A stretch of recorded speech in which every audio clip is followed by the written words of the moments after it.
What if I told you that the greatest rulers in history weren't brilliant strategists or reformers, but rather the screenwriters of the craziest reality show this world has ever seen? Forget dry dates, battles, and chronologies. Today, we're taking off the crowns, pushing aside the throne, and looking straight inside their heads, into a place where logic fled long ago, leaving behind absolute power. This isn't your typical history lesson. This is an anatomical dissection of human glitches multiplied by unlimited power. Before you are not just kings and emperors, but a living collection of brilliant mental catastrophes, cases where the throne became a catalyst for the absurd. If a modern psychotherapist encountered these characters, they would undoubtedly quit the profession and join a monastery. Get ready, it's about to get weird, funny, and a little creepy. We are opening a series of 33 stories about people who were allowed everything and who took full advantage of it. This is a journey to the place where history stops being a dignified chronicle and turns into the wildest show imaginable. Tycho Brahe is known as one of the greatest astronomers of his era, a man who mapped the starry sky with incredible precision, long before the invention of telescopes. He was considered a model of scientific pedantry, cold reason, and discipline, a true titan of thought. But the real magic didn't start when you looked at the stars. It started when you looked at the man himself.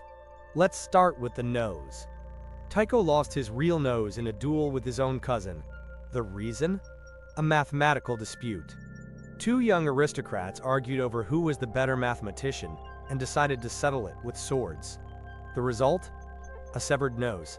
For daily life, he wore a copper prosthesis, and for social events, a luxurious nose made of a gold and silver alloy, attached with a special glue. But that was only the beginning. In his castle observatory, Tycho kept a dwarf named Jep, whom he believed to be a clairvoyant. During banquets, Jep would sit under the table mumbling prophecies while the nobility drank heavily above him. And no one found this strange. Even more eccentric was another creature at court, a pet moose, not a dog, not a cat, a moose that followed Tycho everywhere like a puppy. The tragic irony was that the moose died after drinking too much beer at a banquet and falling down the stairs. Tycho's own death was no less absurd. During a formal reception hosted by a baron, he didn't dare leave for the restroom because he didn't want to insult the host. His bladder couldn't take it. The man who measured the universe died because of the fear of breaking etiquette rules. The Roman Empire saw many weirdos, tyrants, and debauched rulers, but even against that backdrop, Emperor Elagabalus, who ascended the throne in 218 AD, looked like a being from another planet. Everyone expected statesmanship, reforms, and wars from him. Instead, he brought a black stone to Rome, a meteorite he worshipped as a deity, and forced the Senate to participate in rituals in its honor. But the religious experiments were just a prologue. Elagabalus loved to shock.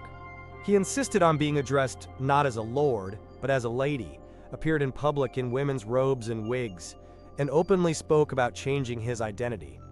He promised a vast fortune to any physician who could perform what was, at the time, an impossible medical intervention. His banquets became the stuff of legend. Elagabalus turned celebrations into dangerous performances. He would release tame, yet terrifying, lions and leopards into the hall just to watch the guests' reactions. He organized lotteries where prizes could be anything from 10 camels to 10 dead flies, but his favorite entertainment involved rose petals. Tons of flowers would rain down from the ceiling onto the guests. It sounds romantic, but there were so many petals that some banquet participants literally suffocated under their weight. This is how Rome remembered the emperor, for whom any tragedy was just another spectacular show. Meet Sultan Ibrahim I, nicknamed the Mad. And that nickname wasn't accidental.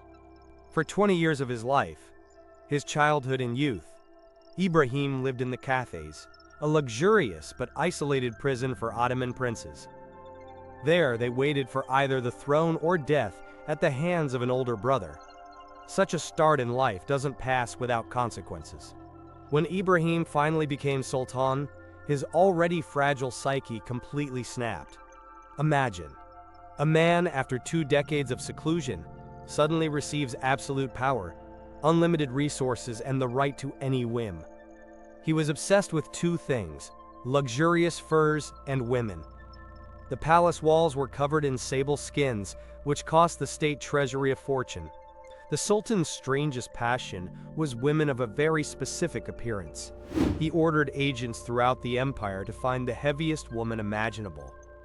This is how an Armenian woman nicknamed Sugar Cube appeared at court and became his favorite. No, behind the eccentricity lay a dark side. Palace gossip and suspicion bred acute paranoia in Ibrahim. During one of his episodes, he made a brutal decision regarding the residents of his harem. This episode was the breaking point. Eventually, his own guard concluded that the Sultan was a threat to the state. A coup was inevitable. Ibrahim I became another example of how power without limits turns a personal tragedy into a national catastrophe. In our imagination, a medieval king is either a wise ruler or a battle-hardened warrior. Charles VI of France, originally nicknamed the Beloved, did not fit this mold. After a severe psychotic break that occurred right during a trip through the forest, he developed a strange and all-consuming belief. He was convinced that his body was made of glass. From then on, every touch seemed deadly. The king avoided people, forbade servants from coming close, and sat motionless for hours, terrified of shattering from a careless movement.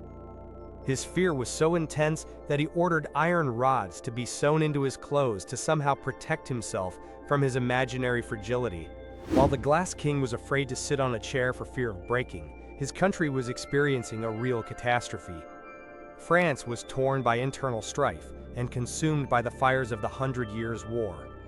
Power weakened, decisions were delayed, and the royal fear became a metaphor for the state of the entire nation. Thus, Charles VI became a symbol of the fragility not only of the human psyche, but of the monarchy itself. A king who believed he was made of glass ruled a country that was literally cracking at the seams. And perhaps no more accurate allegory for the France of that time could have been invented. The name Caligula has long been synonymous with tyranny and madness. His most famous stunt, the intention to appoint his favorite horse, Incitatus, as a consul, is usually presented as proof of a complete loss of sanity. But if you look deeper, it looks less like a psychosis and more like a daring political performance. Caligula openly despised the Roman Senate. He saw the senators not as the state elite, but as a crowd of hypocritical, corrupt people, ready to bow before any authority. The horse idea was a public humiliation, essentially saying, "You are so worthless that even my horse can do your job just as well." The trolling didn't stop there. Caligula once declared war on the sea god Neptune himself. He led his legions to the coast and ordered the soldiers to attack the waves and collect seashells as war trophies. The absurdity reached a national scale. Caligula used the full might of the Roman Empire to create giant and humiliating pranks. It was a demonstration of power without breaks, where the emperor turned the state into a stage for his own games. He went down in history not just as a madman, but as the world's first troll ruler who played with an entire empire. Henry VIII, the king who picked a fight with God over a marriage. Henry VIII went down in history as one of England's most famous monarchs. Textbooks often mention him in passing. 6 wives, a harsh temper, a complex era. But if you look closer, it becomes obvious. This wasn't just politics. This was a personal drama, elevated to the level of a state catastrophe. Henry was obsessed with the idea of an heir. He needed a son. His first wife, Catherine of Aragon, did not give him one. The king decided the solution was simple, a divorce, but the Pope said no. And at that moment, Henry made a move that changed English history forever. If God, through the Pope, doesn't give permission, then God is no longer the boss. Henry simply declared himself the head of a new church. England broke away from Rome's authority. Monasteries were closed, their property confiscated, and monks were exiled or executed. All of this, not because of faith or reformist ideas, but because of the king's desire to marry again, and then again, and again. Of his 6 wives, 2 were beheaded, not for treason against the state, but for the monarch's loss of interest. The rest either died or were cast out. Henry VIII left behind not only a new church, but also a clear historical rule. When absolute power is combined with personal grudges, religion, laws, and human lives become expendable. This was a king who could not take no for an answer. So he rewritten God to suit himself. Imagine your starting conditions. You are the son of Marcus Aurelius, the philosopher emperor, a symbol of wisdom and stoic discipline. You inherit Rome at the peak of its power. And instead of ruling the empire, you decide to become a gladiator. That is exactly what Emperor Commodus did. But he wasn't a gladiator in the traditional sense. Commodus played the gladiator games on the lowest difficulty setting. His opponents were terrified novices with wooden weapons or veterans specifically chosen to pose no threat. It wasn't a competition, it was a staged performance where the outcome was known in advance. A special genre of his heroism was hunting. Commodus would step onto a safe platform and shoot animals that had been previously tied up or driven toward him. He became so immersed in the character that he ordered Rome to be renamed the City of Commodus and commanded that he be called Hercules, the son of Zeus. For every appearance in the arena, he demanded astronomical fees from the state treasury. It was as if a ruler was paying himself a bonus for winning a game where it was impossible to lose. The irony of fate turned out to be harsh. Commodus ended his life not as an emperor, but as a common gladiator. He was strangled in his bath by his own wrestling coach. So ended the story of a man who confused the stage with reality. Ivan IV, known as the Terrible, is in the popular imagination a monolith of tyranny. Harsh, decisive, unshakable. But reality was much more theatrical. Ivan was a genius of psychological pressure and knew how to fight not only with a sword, but with nerves. In 1564, in the midst of war and internal conflict, he suddenly did the unthinkable. The Tsar gathered the treasury, the icons, and his family, and left Moscow without any explanation. The capital plunged into panic. The boyars didn't understand what was happening. The people expected a catastrophe. The state was left without a ruler, and that was exactly what Ivan wanted. A month later, a letter arrived from his exile. Ivan declared he was abdicating the throne because everyone around him was a traitor. Let them rule without him. It was a brilliant piece of blackmail. The country fell into chaos, and a delegation of boyars, clergy, and common folk went to beg the Tsar to return. Ivan agreed, but on his own terms. He received unlimited power, the right to punish without trial, and created the Oprichnina, his personal guard of terror. In essence, he took an entire state hostage to turn it into his own theater of fear. This wasn't a resignation. It was one of the first instances in history of state-level psychological manipulation. Think the Spanish Inquisition was the peak of cruelty? Meet Queen Ranavalona I of Madagascar. She fiercely hated European influence and Christianity and decided to cleanse the island of everything foreign. But instead of ordinary courts, she introduced a method that turned justice into a game with a fatal outcome. This method was called the Tanhina ordeal. Anyone could be accused of treason, witchcraft, or the wrong faith. Then, the person's fate was decided not by a judge or evidence, but by blind chance disguised as the will of the gods. The essence of the trial was absurd. The result depended on the body's reaction to a poisonous mixture, and several small markers interpreted as a sign of innocence or guilt. The statistics were relentless. About half of the defendants did not survive the procedure. During Ranavalona I's reign, by various estimates, tens of thousands of people died. It wasn't justice, it was legalized terror, masked by religious formulas. Chance replaced law, and fear replaced the court. Thus, the queen turned the state into a field for a deadly lottery, where luck was the only arbiter. In the 19th century, Paraguay existed on the map of South America, a relatively stable, isolated, and self-sufficient state.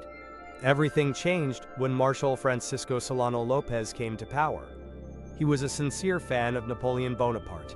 He wore copies of his uniforms, studied his campaigns, and seemed convinced that history was just waiting for his own triumph.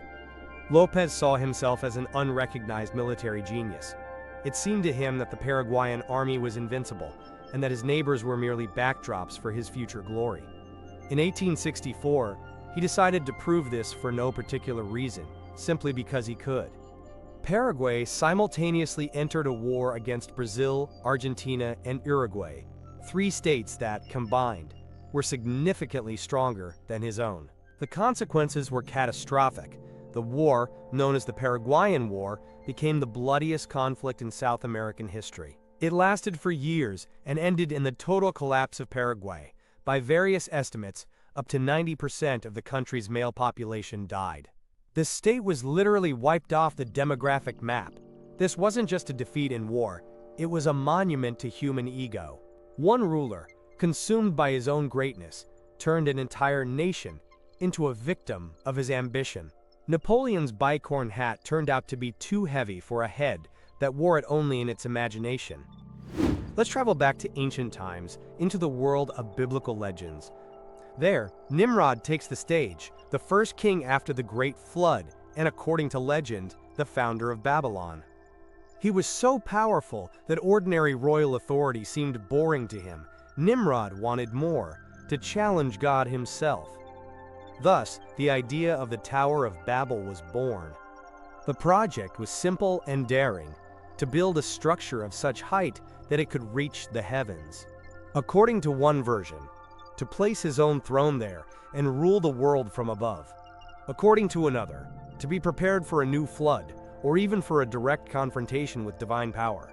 This wasn't just a construction project, it was a manifesto of human overconfidence. According to the biblical account, the answer was instantaneous.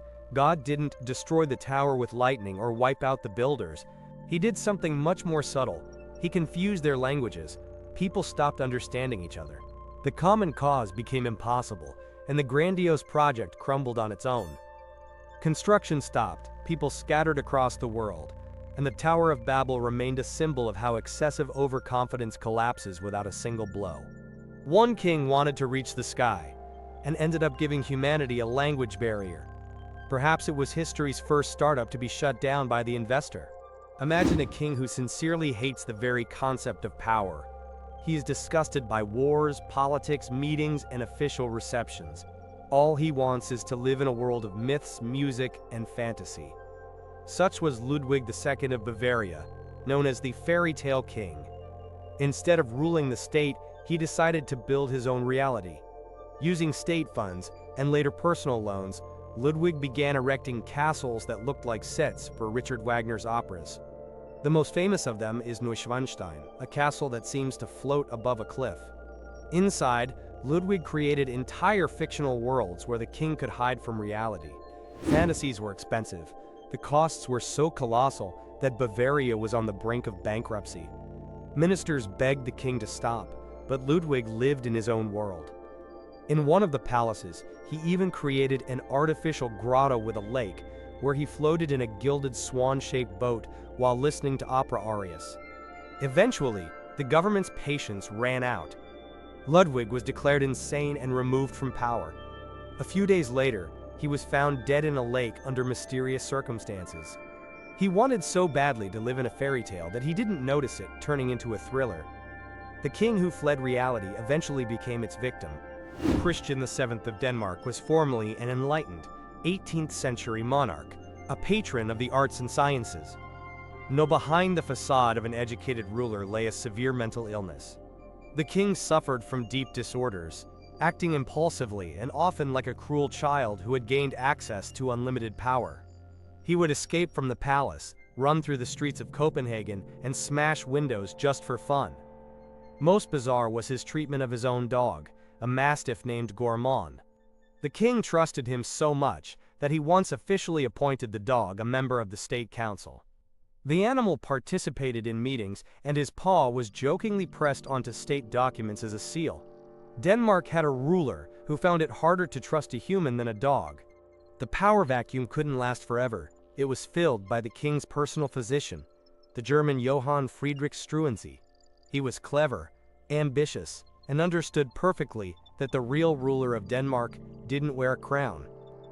Struensee quickly became the closest person at court and, eventually, the queen's lover.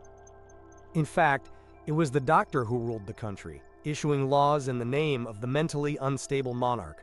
For a time, Denmark was ruled by a strange triangle: an infantile king, a cunning doctor reformer, and a royal dog. Such a system was doomed. Eventually, the nobility revolted. Struensee was executed. Christian was permanently isolated in the palace, and the kingdom breathed a sigh of relief. The dog, fortunately, was spared from the repressions. The late 19th century. The Chinese Empire is rapidly weakening under pressure from Western powers and Japan. The country desperately needs a modern navy, not for prestige, but for survival. Money for it was collected for years, across the entire empire. It was a nationwide defense project. And at that very moment, real power is concentrated in the hands of the Empress Dowager Cixi. She looked at the colossal budget intended for battleships and cruisers and made a choice. Instead of a fleet, a luxurious summer palace. Instead of cannons, marble, gold, and decorative ponds. The survival of the state gave way to personal comfort. The pinnacle of this choice was the marble boat, a two-deck vessel carved entirely from stone. It never set sail and served as a tea pavilion on a lake. The perfect symbol, a fleet that cannot float. When the war with Japan began, it became clear how it would end. The outdated and underfunded Chinese fleet was crushed in a matter of hours. The country suffered a humiliating defeat, but the Empress was left with the world's most expensive tea house, paid for by the future of an entire nation. It wasn't just extravagance, it was a choice for which the state paid the price. The Habsburg dynasty ruled half of Europe for centuries, and was obsessed with the idea of purity of blood. To avoid dividing lands and power, they married within the family for generations, cousins, nieces, aunts. Over time, their family tree turned not into a spreading canopy, but into a closed circle. The final product of this policy was Charles II of Spain, nicknamed the Bewitched. He wasn't just a weak ruler, he was the living result of centuries of self-copying. His appearance and health became visual proof that nature does not like it when people try to cheat it through marriage schemes. Charles II had serious health and developmental problems. He found it difficult to speak, chew, or govern the state. He could not leave an heir, and the entire Spanish monarchy was essentially waiting for the inevitable end. His genetic traits were so pronounced that modern research shows the level of relatedness between his parents exceeded even that of children from the closest sibling unions. When Charles died without heirs, the great Spanish branch of the Habsburgs came to an end. They were so eager to keep their blood pure that they eventually just ran out of it.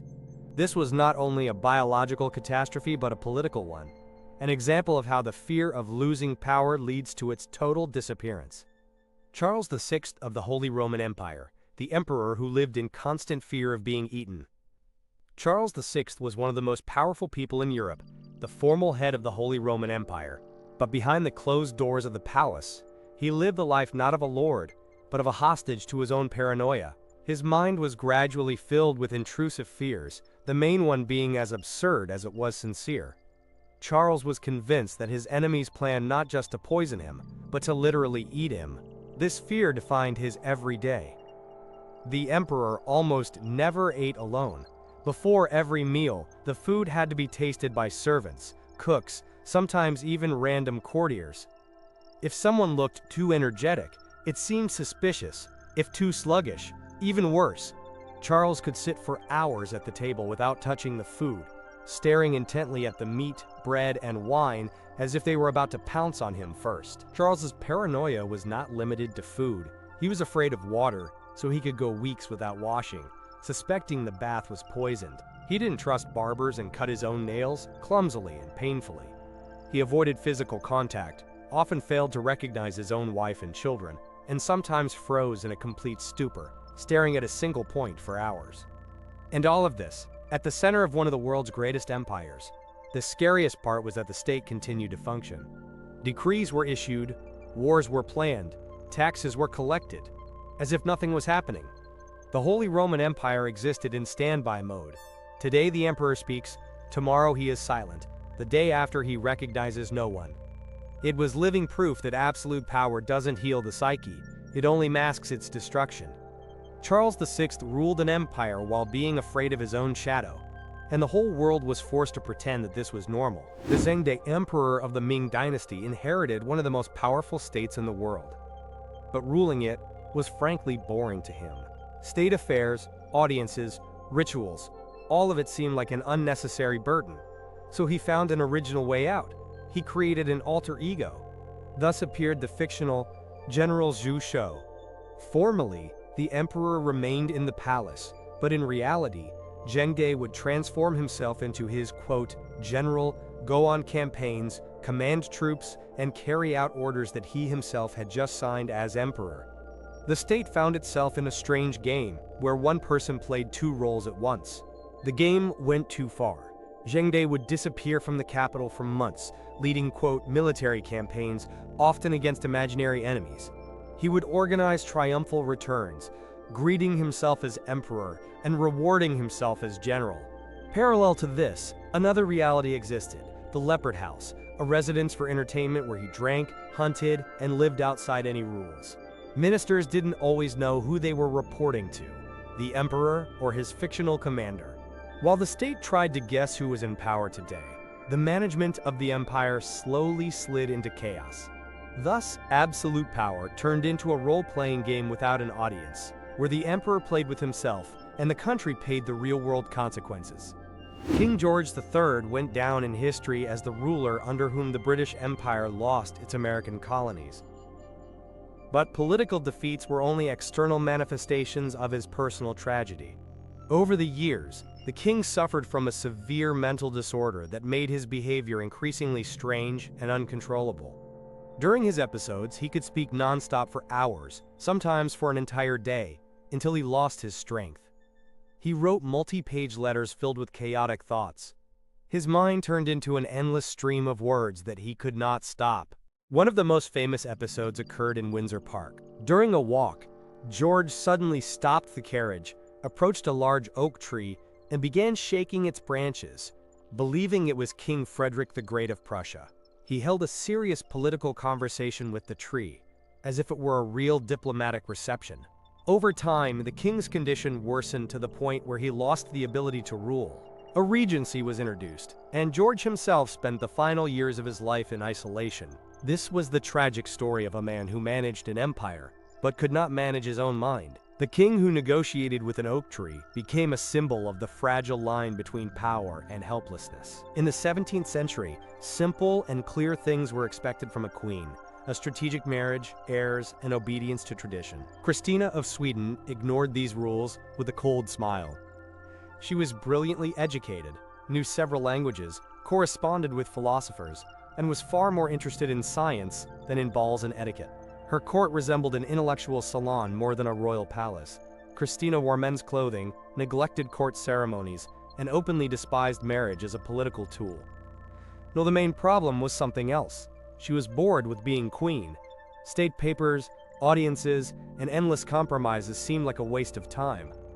At 28, at the peak of her power, Christina did the unthinkable. She abdicated the throne.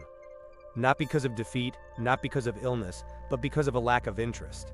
She passed the crown to her cousin, converted to Catholicism, a move that shocked Protestant Sweden, and moved to Rome. There, she lived like a star, hosting loud receptions, arguing with cardinals, and supporting artists and philosophers. She left an entire kingdom not for love or war, but for the freedom to be herself. Christina proved that sometimes the greatest rebellion against power is a simple phrase: "I'm not interested." Qin Shi Huang, the first emperor of a unified China, he broke old borders, laid the foundation for the Great Wall of China, and left behind the Terracotta Army. A monumental figure. But behind this greatness lay the main driving force of his life, a panic-stricken fear of death. The emperor was obsessed with the idea of immortality. He sent expeditions in search of the mythical islands of the immortals, and filled his court with alchemists and charlatans ready to promise eternal life. The state operated like a factory for the production of hope for infinity. The alchemists found a solution: pills that were supposed to grant immortality. Their main ingredient was mercury. The emperor took these elixirs for years, believing they were the cure for death. In reality, they were slowly destroying his body and mind. The irony was complete. Qin Shi Huang died from the very thing that was supposed to save him from death. He built a grandiose tomb with rivers of mercury to rule in the afterlife, and simultaneously accelerated his own transition there. This is perhaps the most famous case in history where the fear of death proved deadlier than death itself. Idi Amin Dada, the ruler of Uganda in the second half of the 20th century, had a special relationship with his own greatness. His official title was so long it sounded like a parody of the very idea of modesty.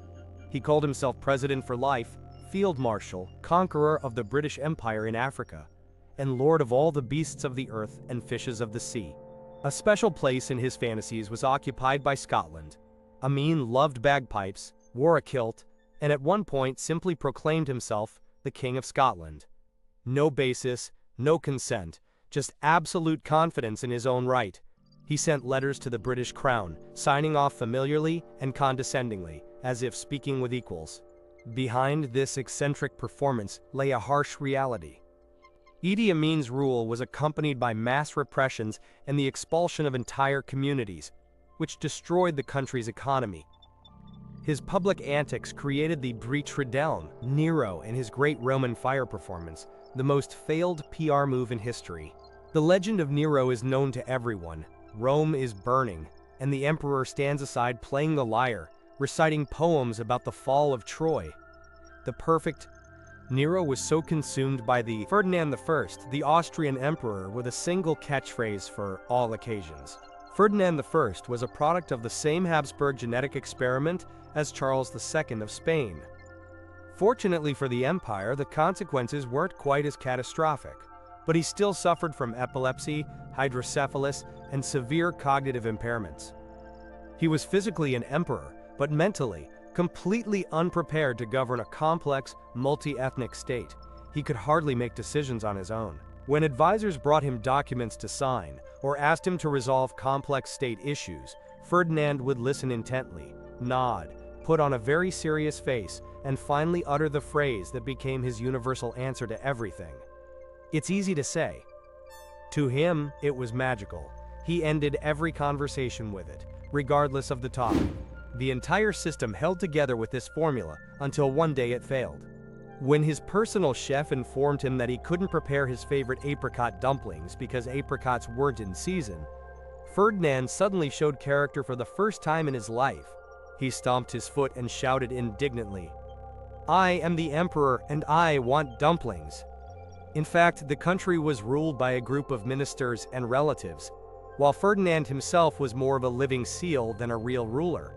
And when the wave of revolutions hit the Austrian Empire in 1848, the family decided this farce had gone too far. They convinced him to abdicate in favor of his nephew, and even at that moment he remained true to himself. After listening to the explanation, Ferdinand calmly replied with the same phrase that had accompanied his entire reign. It's easy to say. Joanna I of Castile, the queen who couldn't let go. The story of Joanna, nicknamed the Mad, is a Gothic tragedy about love that turned into obsession. She was the daughter of the same Ferdinand and Isabella, who sent Columbus to discover the New World. She was married off to Philip the Handsome, an Austrian archduke, and Joanna fell in love with him with a destructive force. He was attractive, charismatic, and at the same time, chronically unfaithful. Every betrayal drove Joanna to fits of jealousy and hysterics. She made scenes, stalked his mistresses, and could cry for hours or explode with anger. Her feelings were real, but uncontrollable. And then Philip died suddenly. At that moment, the tragedy shifted into the realm of pure madness. Joanna refused to accept her husband's death. She would not allow his body to be buried. The coffin was opened again and again to make sure he was truly dead. She ordered Philip's embalmed body to be dressed in luxurious robes and set off with it on a macabre journey across Spain. This funeral procession lasted for months. Joanna slept next to the coffin, talked to the body, touched it, and kissed it, believing he was about to wake up. For those around her, it was not just strange, it was unbearable. Her father took advantage of the situation, declared his daughter insane, and imprisoned her in a convent fortress. There, Joanna spent nearly 50 years of her life, a living queen turned into a shadow. This was a story not just about madness, but about how love, grief, and political gain can break a person and erase them from history, leaving only a nickname. Frederick William I, the king who collected giants. The Prussian King Frederick William I went down in history as the Soldier King, stern, frugal, and fanatically devoted to the army. It was he who laid the foundation for the Prussian military machine that later terrified all of Europe. But in this obsession there was one very strange, very tall detail.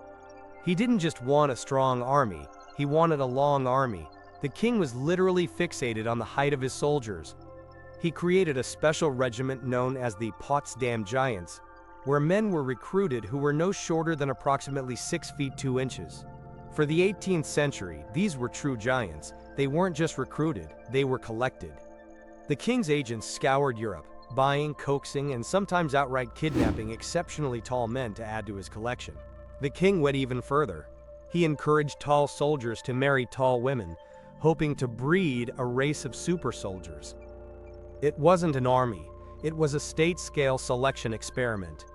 He spent colossal sums on his giants, gave them luxurious uniforms, paid them increased wages, and was as proud of them as a collector is of rare exhibits. And here's the irony. Despite all the expense and effort, he never once sent his giants into an actual battle. They were too valuable.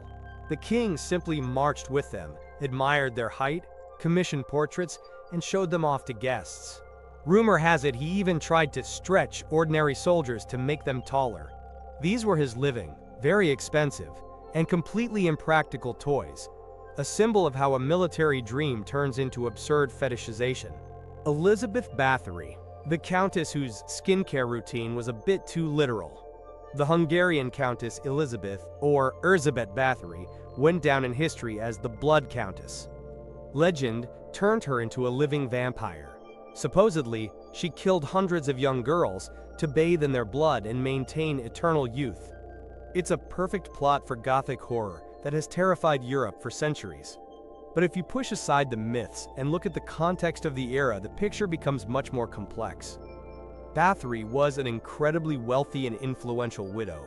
She owned vast estates, and the emperor himself owed her colossal sums of money. And at the exact moment when it was time to repay those debts, rumors began to spread about unbelievable crimes in her castles. A bit too convenient to be a mere coincidence. The witnesses in the case were primarily servants, whose testimonies were extracted under torture. There was, in essence, no full-scale trial. As an aristocrat, she could not be executed, so another solution was chosen. Elizabeth Bathory was bricked up alive in a room in her own castle, leaving only a narrow slit to pass food through. There she spent the rest of her life, vanishing from the world but remaining forever in legends. Was she a cruel lady who punished her servants? Probably yes. But was she a monster who bathed in the blood of hundreds of victims? Most likely no.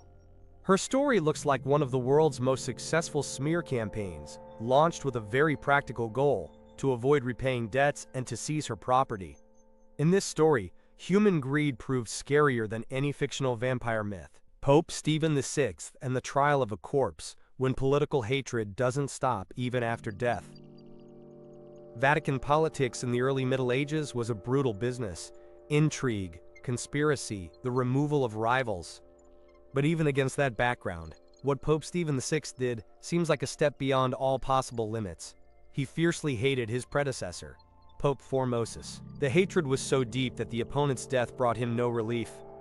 A few months after Formosus was buried, Stephen ordered his body to be dug up from the grave. But even that wasn't enough. He ordered the dead body to be dressed in full papal robes, seated on a throne in the cathedral, and prepared for a formal church trial. Thus began what went down in history as the Cadaver Synod, one of the most macabre and yet absurd episodes in church history. At this trial, a terrified young deacon stood next to the corpse and was forced to voice the answers to the accusations on behalf of the dead man. The absurdity reached its peak. The corpse was officially found guilty. After the verdict, the papal robes were torn from him. He was symbolically stripped of his rank, and the body was thrown into the Tiber River. Even for Romans accustomed to cruel spectacles, this was too much. The city exploded in outrage. Soon after, Stephen VI himself was removed from power and thrown into prison, where he died. This episode became a sinister reminder. When power is combined with personal revenge, common sense vanishes completely, and political theater turns into a farce where there are no living winners. Otto of Bavaria, the king who ruled without knowing he was king. It seems Bavaria had a special talent for attracting strange monarchs. After the fairy tale King Ludwig II was declared insane and removed from power, the throne formally passed to his younger brother Otto. The problem was that Otto was even more mentally unstable than Ludwig. From his youth, he suffered from severe depression, hallucinations, and bouts of uncontrollable behavior. He was terrified of people, avoided contact, could act like an animal for hours, and once during a service, he ran into the cathedral in a hunting outfit and confessed his sins to his own horse on his knees.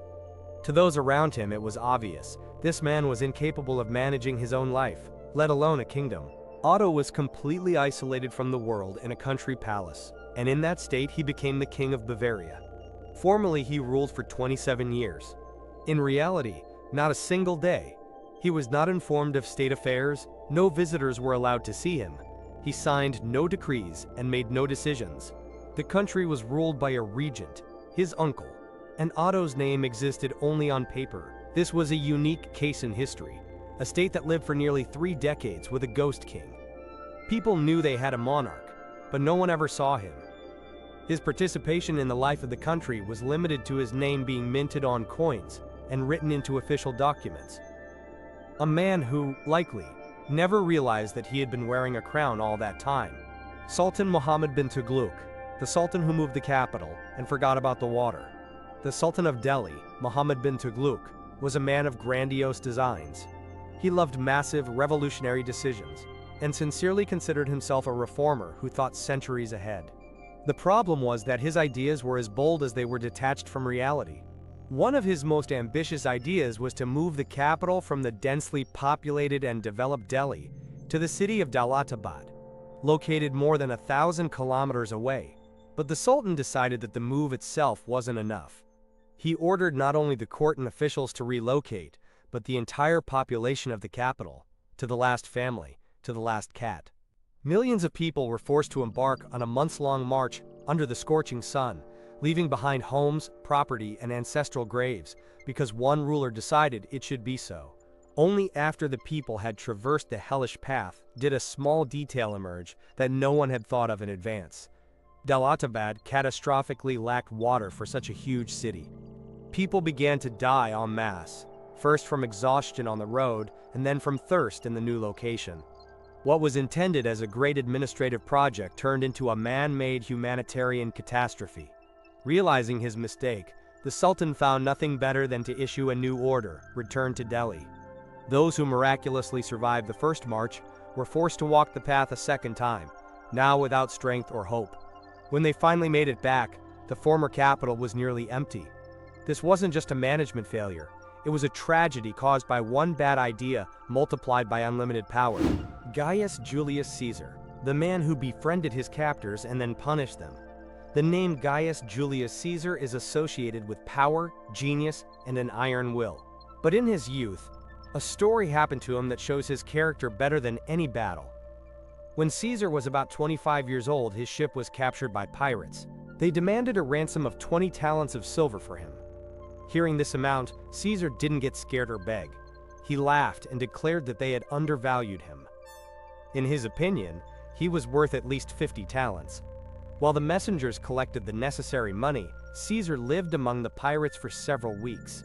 But he behaved as if he hadn't been taken captive, but rather that he was the boss there.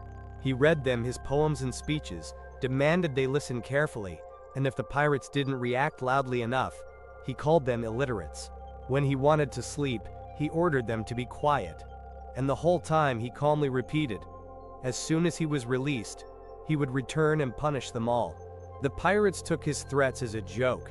When the ransom was paid and Caesar was released, they sincerely believed this strange story had ended. But for him, it was only beginning. Scarcely free, Caesar gathered a small fleet, quickly found those same pirates, crushed them, and took back all the money. He kept his promise. The pirates were executed. But even here, Caesar remained true to his own. Harold Bluetooth, the Viking king who gave your phone its name. The word Bluetooth is familiar to anyone who has ever connected headphones or a speaker to a smartphone. But few know that the name of this technology doesn't come from engineering labs, but from the depths of the 10th century. It is named after the Viking king Harold Gormson, known by the nickname Bluetooth. According to one version, he had a dead or severely darkened front tooth that looked bluish from a distance. Imagine. A powerful Viking leader who unified Denmark and Norway went down in history not just as a politician and warrior, but as a man with a very bad dentist. And it was this strange detail that made his name immortal in a completely unexpected context. The developers of Bluetooth technology were looking for a name for a project that was supposed to unite different devices. Just as Harald had once united the warring tribes of Scandinavia, someone jokingly suggested using his name, and the joke suddenly stuck. And the Bluetooth logo turned out to be an even more subtle play on history. It is a combination of two Scandinavian runes and woe, the initials of Harald Bluetooth. So every time you turn on wireless headphones or transfer a file from a smartphone, you are unwittingly using technology named after a medieval Viking with a rotten tooth. Perhaps this is the strangest and most durable monument in history, not made of stone or bronze, but of signals, waves, and the irony of time. Sigismund, the Holy Roman Emperor who pawned an entire country. Imagine a situation. You urgently need money. An ordinary person takes out a loan or sells property. But Sigismund, the Emperor of the Holy Roman Empire, thought differently, on a grand scale. When he needed funds for a war with Venice, he decided to pawn not a castle, not a treasury, and not even a city, but an entire region at once. In 1412, Sigismund took out a massive loan from the King of Poland.